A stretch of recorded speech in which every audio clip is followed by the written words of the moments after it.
This is Friday shorts. Dubai மாதிரி கண்ட்ரியில் வந்து பால்கனி சின்னதாக இருக்குன்னா நம்ம ஃப்ளோர்லலாம் காய வைக்க முடியாது, எல்லாத்தையும் அந்தரத்தில் தான் காய வைக்கணும். அந்த மாதிரி தான் இட்லி பானையும் நான் காய வச்சுருக்கேன்.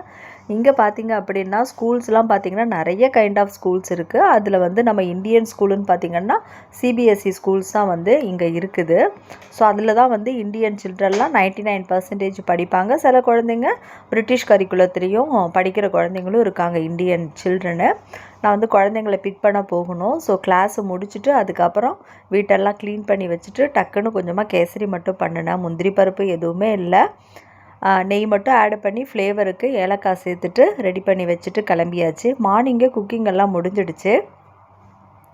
துபாயில் பார்த்திங்க அப்படின்னா இப்போ நல்ல சம்மர் ஸ்டார்ட் ஆகிடுச்சு.